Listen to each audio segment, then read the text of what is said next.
어제는 74주년 광복절이었습니다. 광복, 명예롭게 되찾았다는 뜻이죠. 보통 우리가 일본 제국주의 식민지에서 해방이 되고 또 국가를 되찾았다라고만 생각하는데 저는 좀 다른 뜻으로도 해석을 하고 싶습니다. 국가를 되찾은 날이기도 하지만 무엇보다도 시민으로서의 존엄성을 쌓기 시작한 날로 말입니다. 일제에서 벗어난 후 우리 역사도 여전히 평탄치 않았죠. 얼마 지나지 않아 참혹한 전쟁에 휩싸였고 국토는 남북으로 분단됐고 우리는 폐허 속에서 세계 11위의 경제대국을 이뤄내기 위해 숨차게 달려왔습니다. 그리고 독재 정권 하에서 보내야 했던 오랜 시간이 있었지만 결국 민주화를 이루어냈죠. 우리가 식민지 하에서 가지기 어려웠던 시민으로서의 자존감이 있었기 때문입니다. 제국주의든 독재 정권이든 부당한 국가 권력에 대항하는 가장 큰 힘은 또 다른 국가 권력이 아니라 시민의 힘입니다. 1945년 8월 15일 우리는 시민의 존엄성을 명예롭게 회복했습니다. 김지윤의 시선이었습니다.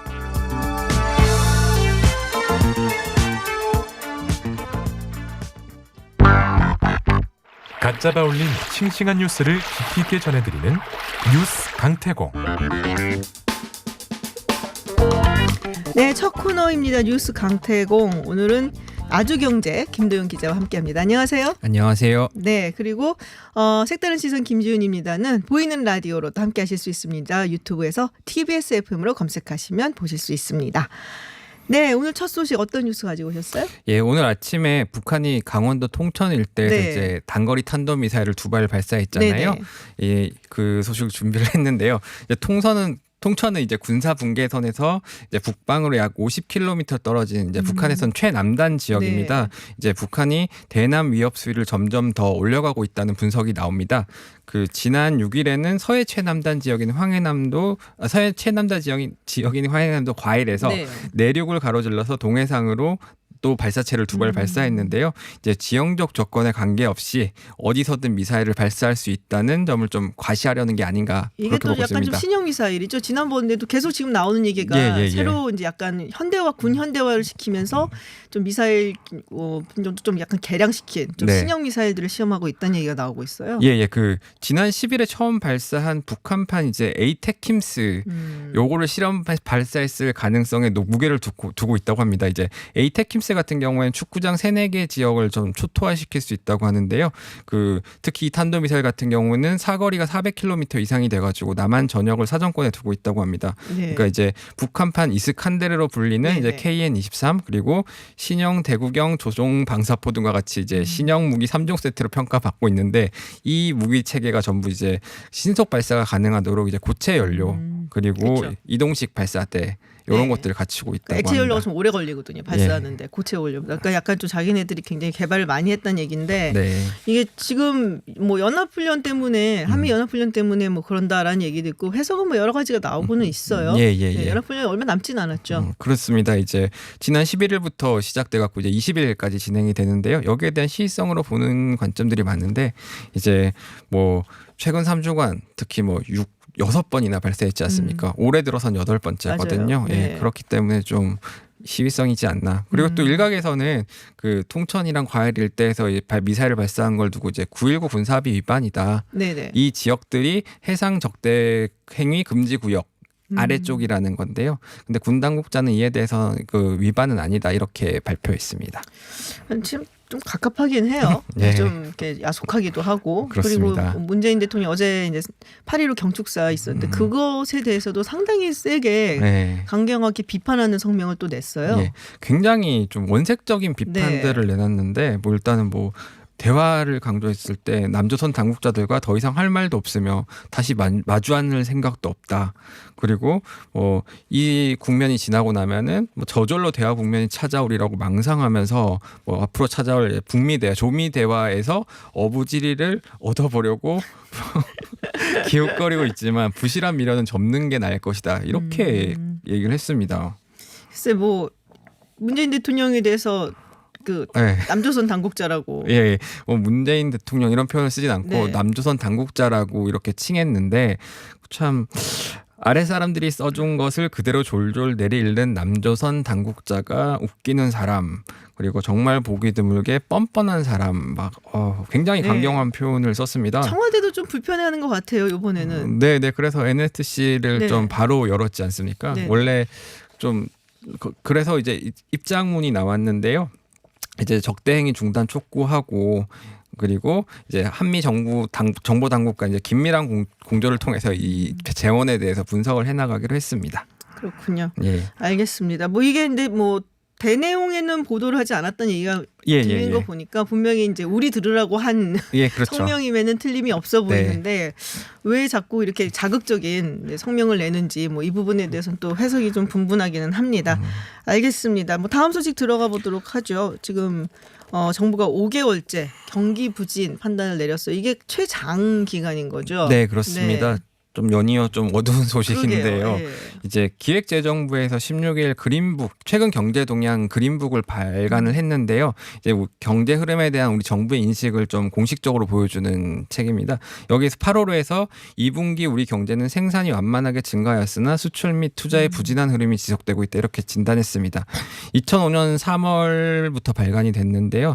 가장 오랜 기간 부진 판단을 내린 겁니다. 종전 최장기라고 이제 2016년 10월부터 2011, 17년 네. 1월까지 이때 탄핵 정국 그렇군요. 그때 근데 뭐 사실 따지고 보면 지금 좋을 게 별로 없기는 해요. 맞습니다.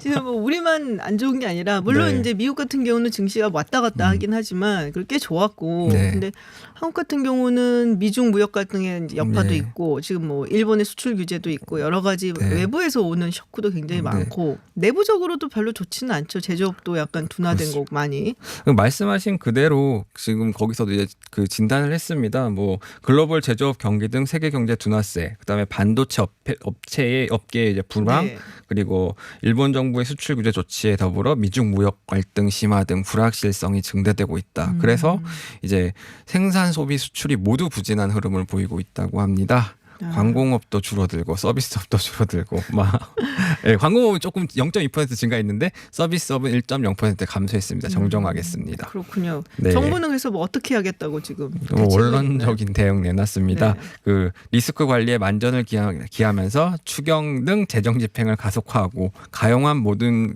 정책 수단을 동원해서 경제 활력 제고를 적극적으로 뒷받침하겠다고 했습니다. 네, 해외 투자자들도 저는 가끔 이제 만나면은 네. 한 얘기가 그 추경 언제 되냐는 얘기를 굉장히 많이 물어보기는 했었어요. 예, 네, 예. 그거를 뭐 꽤 오래 전부터 물어봤었는데 가끔 이메일 계속 오면서 추경 통과됐을 때 드디어 됐냐고 또 이메일이 또 오기는 했더라고요. 그래서 근데 이게 참 뭐 힘든 상황인 것 같아요. 여러 예, 가지로. 그렇습니다. 네, 뭐 우리 안에서뿐만이 아니라 대외적으로도 만만치 않기 때문에 좀 우울합니다. 네. 네, 마지막 소식 한번 들어보도록 하죠.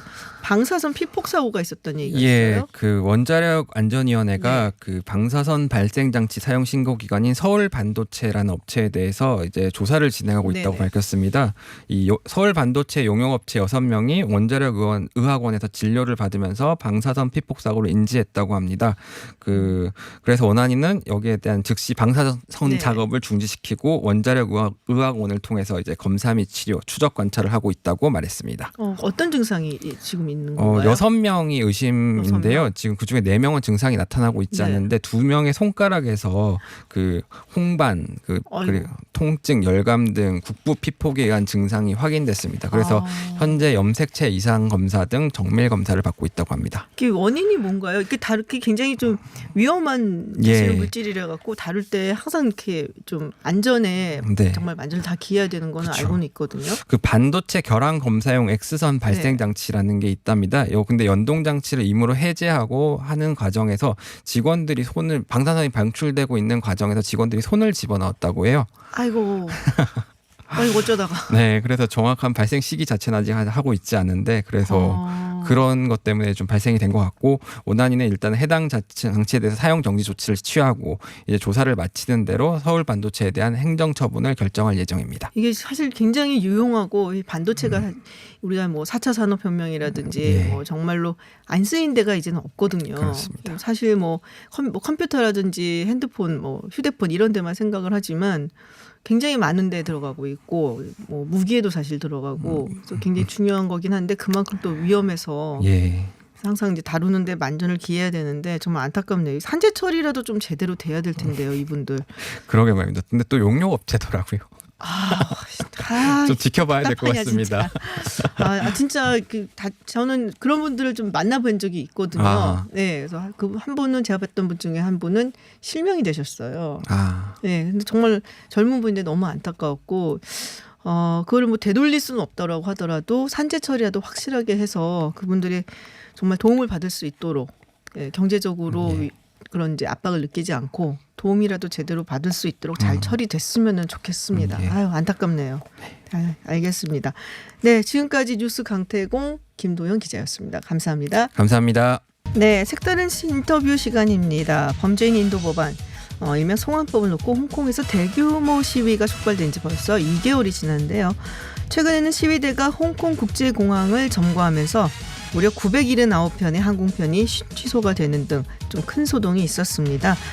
일단 홍콩 법원이 공항 내 시위를 제한하는 임시 명령을 내리면서 14일 오후부터 공항 운영은 정상화되었는데 오는 주말 도심에서 또 한 번 대규모 시위가 예정되어 있어 무력 충돌에 대한 우려가 커지고 있습니다.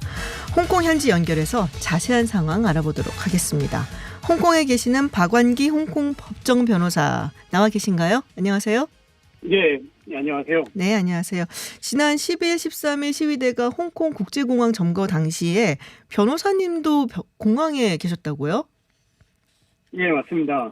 저도 12일 이번 주 월요일이죠. 오후 4시 반쯤 출장해서 홍콩 공항을 통해서 돌아오면서 입국장을 가득 메운 시위대를 목격했는데요. 네. 당시 입국장을 통해 나오는 사람들을 향해 검은색 상의를 입고 있던 시위대가 홍콩에 오지 마세요. 홍콩 위험합니다. 경찰이 우리를 죽이고 있어요. 홍콩에게 자유를 등의 구호를 외치면서 같은 문구를 써가지고 준비한 사인을 들고 있었습니다.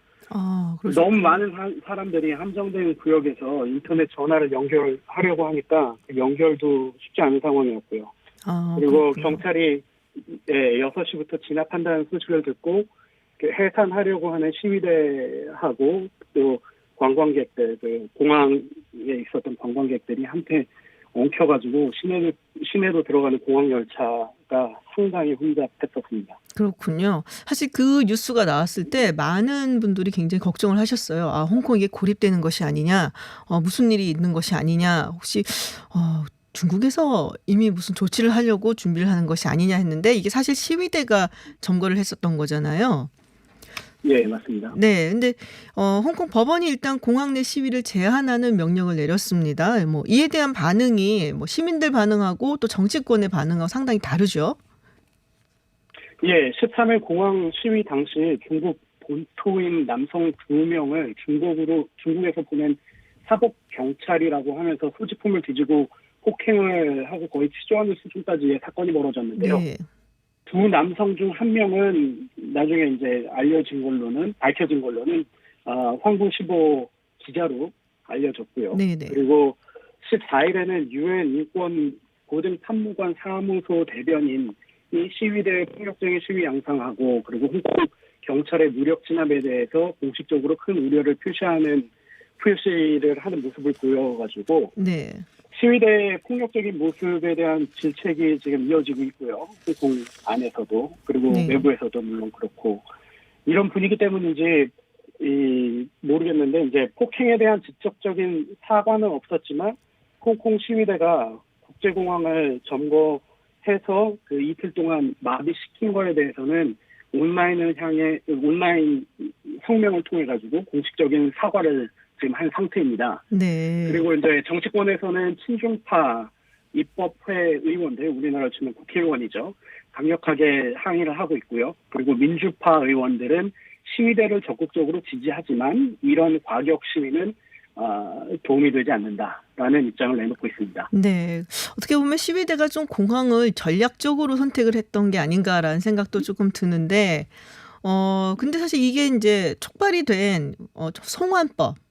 이 송환법을 그 캐릴람 행정장관이 폐기했다. 그러니까 사실상 폐기했다라고 얘기를 했단 말이에요. 그러니까 이게 예. 그럼에도 불구하고 시위대가 계속 시위를 하고 있는 이유 뭐라고 보시는 건가요?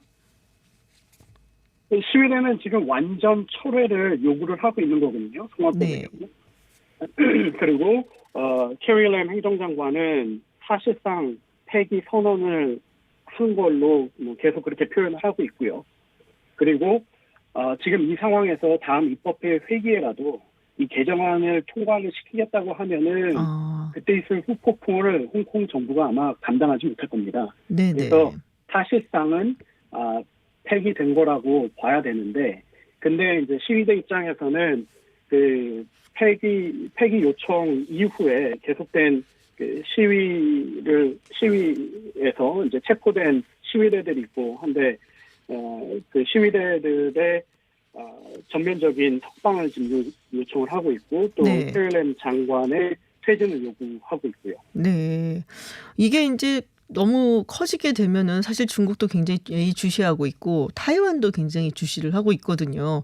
이게 어떻게 반응이 일어나고 있는가에 따라서 타이완에서도 중국에 대한 태도라든지 그리고 다음에 이제 또 선거가 있기 때문에 굉장히 많은 국가들이 지금 보고 있는 이제 굉장히 주의를 기울이고 있는데 홍콩 민주화 얘기도 있는 것 같아요. 그래서 지금 아예 이 기회에 그동안 중국의 영향에서 좀 벗어나 보자라는 홍콩 이제 시민들의 생각이 많이 담겨져 있는 것 같고, 지금 그래서 주말에 지금 도심 대규모 집회까지 예정이 되어 있는데 이게 점점점 좀 격화되는 느낌이 들거든요.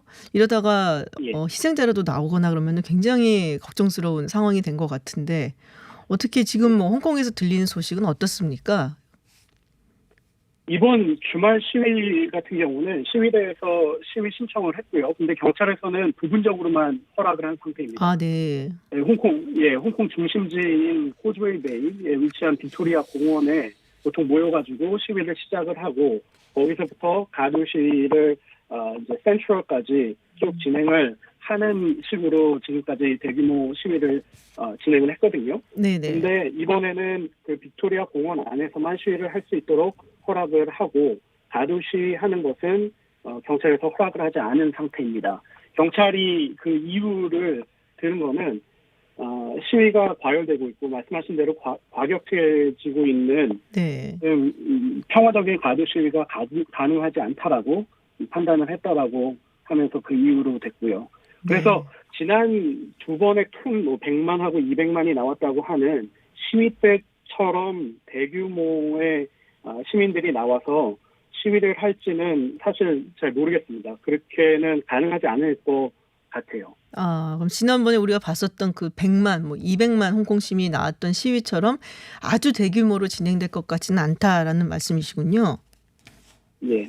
네. 사실 가장 사람들이 걱정을 하고 있는 부분은 그 부분이에요. 중국군 훈련하는 모습이 그 장갑차도 있고 막 그런 모습이 지금 포착이 됐다라는 뉴스가 지금 들어오고 있습니다. 그래서 이게 이제 중국이 또 무력 진압을 해갖고 제2의 천안문 사태처럼 큰 희생이 있지 않겠냐라는 이제 걱정들이 있는데 그것에 대해서는 홍콩에서는 어떻게 보고 있나요?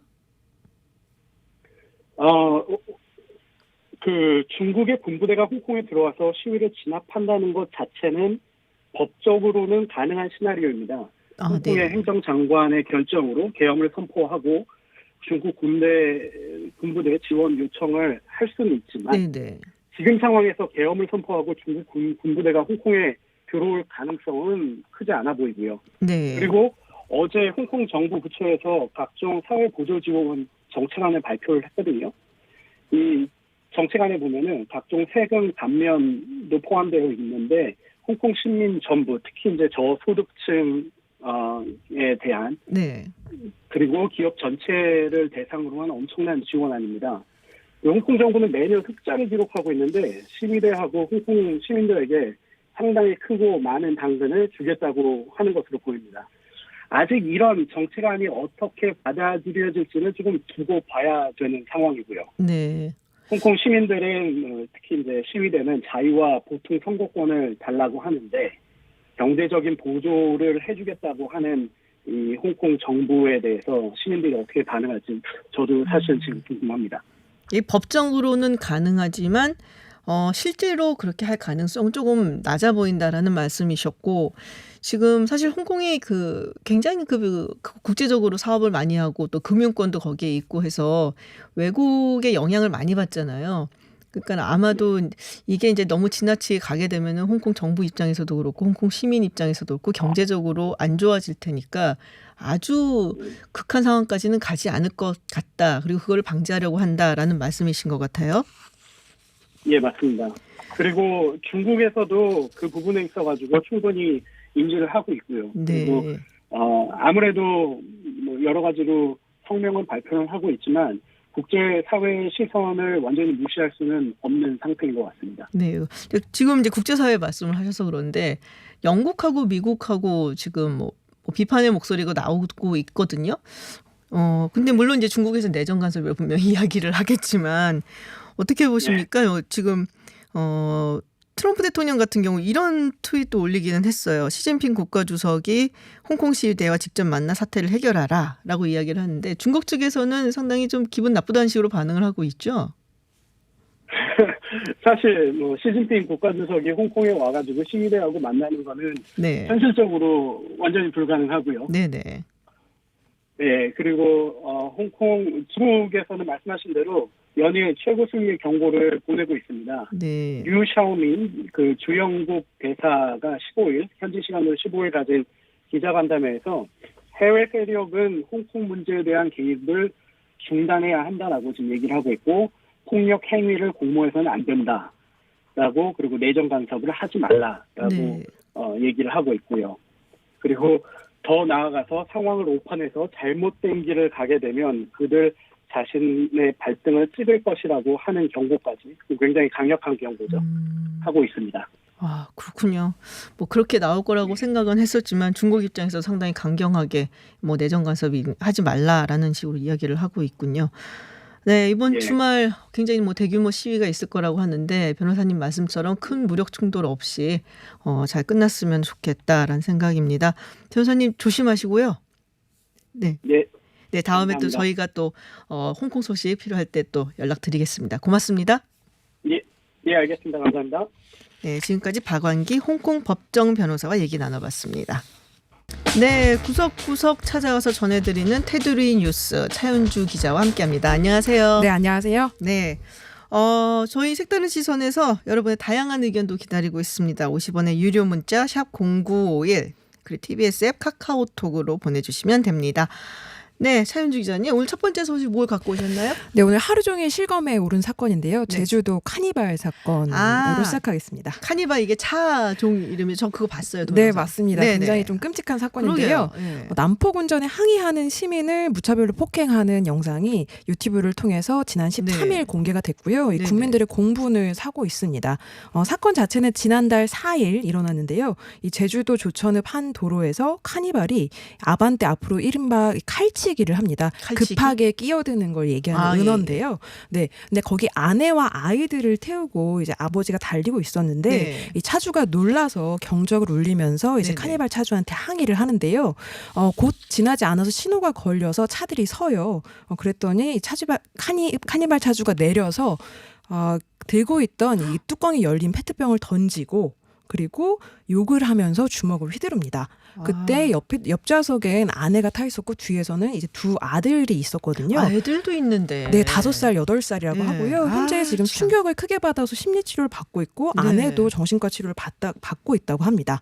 그런데 이 사건 자체도 문제지만 경찰 대처도 굉장히 논란이 되고 있어요. 네네. 이 제주 동부경찰서가 수사를 하는데요. 이름 한 번쯤 이제 기억에 남으실 겁니다. 고유정을 수사한 경찰서거든요. 거기가 문제가 맞나요? 왜 이런 초동제처에 네, 그렇습니다. 이게 지금 참나. A 씨를 그러니까 32살 남성인데요. 네네. 재물손괴 혐의로 입건을 했다고 해요. 근데 이게 영상을 공개한 게 이제 교통사고 전문 변호사인데 네네. 이 사건을 조사한 경찰이 별일이 아니다라는 식으로 조사를 했다. 그러면서 제가 검사나 판사라면 구속을 하겠다. 왜냐하면 스마트폰을 이 사람이 그러니까 아내가 이제 네. 스마트폰을 찍으니까 그걸 뺏어서 던지거든요. 정말요? 네, 그게 재물손괴는 아니라 증거인멸이다 이렇게 얘기를 하거든요. 그래서 단순히 벌금형으로 끝낼 문제가 아니다 이렇게 네. 지적을 합니다. 근데 논란이 되니까요. 제주동부경찰서에서 철저히 수사하겠다. 죄명 변경도 언제든지 가능하다 이렇게 밝힌 상황이고요. 아니 논란이 돼야지 꼭 이걸 철저히 수사하겠다 네, 얘기하고. 그게 항상 경찰 대처의 그러니까요. 문제입니다. 이 제주도 자치경찰 때도 제도죠 여기가. 네, 맞습니다. 자치경찰 지금 뭐 정부에서 추진을 하고는 있는데 네. 이게 뭐 이런 식으로 하면은 좀 뭐 정부 안에도 수사권 좀 주면 안 된다 이런 뭐 그러니까요. 반응까지 그런 얘기들이 있는데요. 자꾸 나오는 거잖아요. 네, 이런 이제 식으로 되니까. 시민들이 굉장히 공분하고 있어서 이제 국민청원에도 당연히 이제 올라왔는데요. 네네. 어제 올린 글에 벌써 한 수만 명이 이제 청원을 했고요.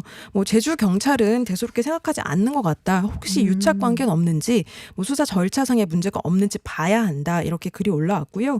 이 제주 동부경찰서 홈페이지에도 거의 도배 수준의 글이 올라와서 엄중한 처벌을 촉구하고 있습니다. 그렇군요. 네티즌들도 굉장히 화가 많이 난 것 같아요. 저도 기사 보니까 댓글들이 네, 어마어마하게 네. 달렸는데요.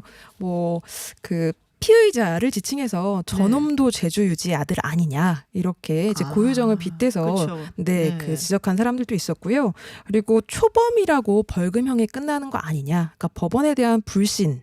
네, 반응도 있었습니다. 그러니까 법이 좀 우습고 만만하니까 저러는 거다 이런 지적이었고요. 그리고 또 이제 카니발 그 뒷유리에 보면 아이들이 타고 있다는 스티커가 붙어 있어요. 아 정말요? 네, 그래서 저거 싫어하냐 이렇게 그 댓글도 달리고요. 자기는 아이들이 타고 있어요라고 붙이고 다니면서 그런 네, 폭행을 했단 말이에요. 네, 참 기가 막힐 노릇이죠. 그리고 제주도 무서워서 가겠냐 이런 반응도 있었습니다. 아 그렇군요. 이런 얘기 들을 때마다 사실 뭐 어른들이 그런 식으로 투닥거리고 또 폭행 네. 사건 있고 이런 것도 굉장히 속이 상하지만 아이들이 그 장면을 본 거 아니에요. 네, 자기 그렇습니다. 아버지가 이렇게 막 폭행을 네. 당하고 위협을 당하는 그런 장면을. 맞습니다. 네, 진짜 얼마나 충격이 클지 정말. 그러게 말이에요. 그러면서 자기는 안타깝습니다. 아이가 타고 있어요. 스티커를 붙이고 네, 다닌다. 그렇습니다. 기가 막히네요. 네, 그리고 제주 경찰서 좀 많이 각성들을 하셔야 될 것 같아요. 지금 이렇게 뉴스가 나오니까는 뭐 잘하겠다는데 네. 처음부터 잘했어야죠. 네, 참 웃을 네. 일 아니고요. 이게 참 그 경찰에서 이번에 제대로 조사하는 모습 보여서 이번에라도 좀 만회했으면 좋겠습니다. 네, 정말 동감입니다. 네, 그럼 다음 뉴스 전해주시기 바랍니다. 네, 호날두 뉴스입니다. 이 축구 채널을 운영하는 한 유튜버가 네. 호날두를 찾아가서 굉장히 화제가 되고 있습니다. 직접 만난 거예요? 네, 그렇습니다. 어디로 간 거예요? 어디로 갔지? 그러면 네, 이탈리아로 갔나요? 스웨덴으로 갔는데요. 스웨덴. 이 축구 대장 곽지혁이라는 이 유튜브 이 채널이고요. 3일 전에 올린 영상인데 이 유벤투스가 그날 이 스웨덴 스톡홀름에서 이제 경기가 있었습니다. 네네네. 네, 그래서 거기서 이제 크리스티안 호날두를 만나겠다. 그리고 마우리시오 사리 감독도 만나겠다. 이러고 네. 찾아가는 건데요.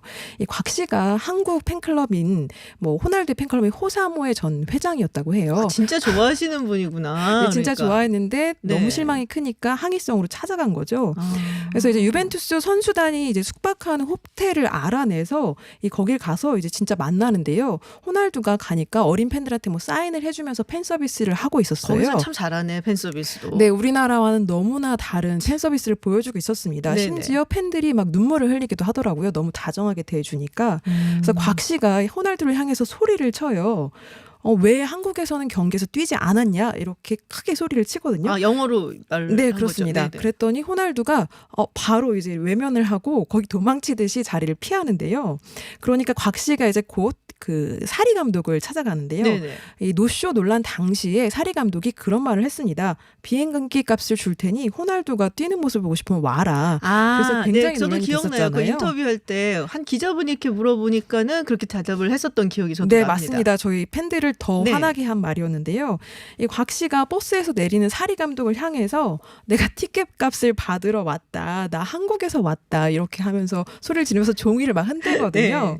그랬더니 사리 감독이 그걸 보고요. 그거 당신에게 한 말이 아니다. 이렇게 답을 하는 게 영상에 녹음이 돼 있어요. 정말요? 네, 그리고 그러면서 나한테 이메일을 보내라. 그러니까 항해는 이메일로 해라. 이런 식으로 얘기를 하거든요. 그래서 곽 씨가 다음 후속편을 예고하는 게 내가 꼭 연락을 해서 티켓값을 받아가겠다. 이렇게 기백이 해서 정말 이건 대단하시네요. 네, 기대감을 한층 네. 높여놨고요. 호날두에 대한 다른 소식도 있어서 전해드리면 네네. 유럽 축구 연맹이 올해의 선수 후보로 호날두를 올렸다고 합니다. 네, 저도 봤어요 그 기사. 네, 메시, 그러니까 그 리오넬 리오넬 메시도, 메시와 네, 버질 판 다이크 이렇게 세 네네. 명이 함께 올랐는데요. 뭐 메시랑 판 다이크는 워낙 좀 뛰어난 기량을 보였기 때문에 올해 뭐 남자 선수 후보로 문제가 없다. 다들 이런 반응이지만 호날두는 성적도 좋지 않고 이런저런 구설이 있기 때문에 네. 적절하지 않다. 이런 비판들이 나오고 있습니다. 유벤투스 성적 그러니까 우승을 못했죠. 네, 유벤투스도 네. 우승을 못했고요. 네. 네. 그래서 네, 그것보다 이제 또 이런 식으로 팬 서비스 한국에서 해놓고 웬 말이냐 네. 그런 게 좀 있기는 한 것 같은데 네. 네. 뭐 네티즌 반응도 좀 소개해 주세요. 아 이제 기백 좋은 우리 또 예, 축구 팬. 저도 보고 진짜 네네. 대박이다 싶었거든요. 네네. 근데 그런 반응이 많았습니다. 속이 다 시원하다. 뭐 이런 거라 정말 열정이 남다르시네요. 구독 누르고 갑니다. 뭐 이런 반응도 있었고요. 아. 이제 사리 감독의 그 이름을 좀 언어 유희처럼 댓글로 단 사람들도 있었는데요. 사리 감독 몸살이네. 사리 판단 잘해라. 뭐 이런. 너무 아재 개그입니다. 어울리지 않아요, 차 기자님. 네. 네, 다음 소식 전해주세요. 네, 죄송합니다. 흑당 음료 소식인데요. 네. 요즘에 굉장히 인기가 인기 많아요. 많죠. 네, 근데 흑당 음료는 물론이고 생과일 주스도 이 당류가 굉장히 많이 들었다고 마실 때 좀 주의가 필요하다는 뉴스입니다. 너무 달아요, 사실. 네, 사실 네. 흑당이니까 단 게 당연하긴 한데요. 이 서울시가 소비자 시민 모임과 지난 5월, 6월 이렇게 조사를 해서 네네. 오늘 발표한 결과고요.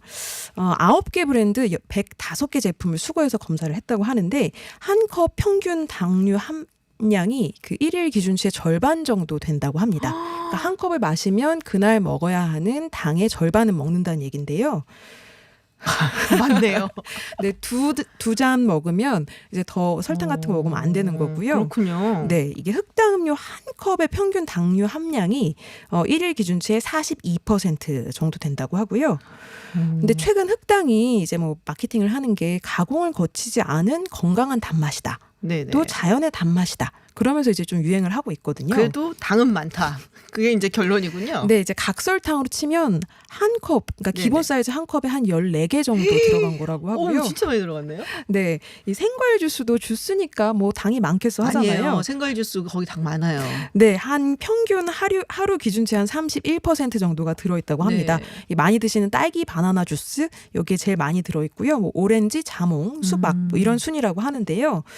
뭐 일반적으로 좀 건강한 단맛을 찾으려고 이런 음료들을 이제 드시는 분들 많으실 텐데 네. 워낙 이렇게 당류가 많이 들어있기 때문에 이 과다 섭취하시는 거 주의하셔야 되고요. 이 서울시에서도 뭐 좀 이 비만이나 고혈압 발생 가능성이 높기 때문에 이 조절이 가능한 경우에는 좀 이렇게 저당으로 낮춰서 네. 주문해서 먹는 게 좋다 이렇게 밝혔습니다. 그러니까 뭐든지 너무 과하게 먹으면 사실은 안 좋은 거거든요. 몸에 네. 좋다는 것도 너무 과하게 먹으면 안 되고 네, 뭐 맞습니다. 자연의 당이라고 하더라도 역시 당은 당이기 때문에 맞습니다. 건강을 위해 조금 조심들 하시는 게 좋을 것 같은데 네티즌만 한 두 개만 소개해 주시죠. 사실 반응은 대부분 이렇더라고요. 누가 모르냐? 아는데 맛있으니까 먹지. 하긴 그래요. 맛있으니까 먹는 거예요, 그냥. 또 뭐 이것저것 다 따지면 먹을 게 어딨냐 이런 반응이 많았습니다. 알겠습니다. 네, 오늘 여기까지 듣도록 하겠습니다. 차윤주 기자였습니다. 감사합니다. 감사합니다.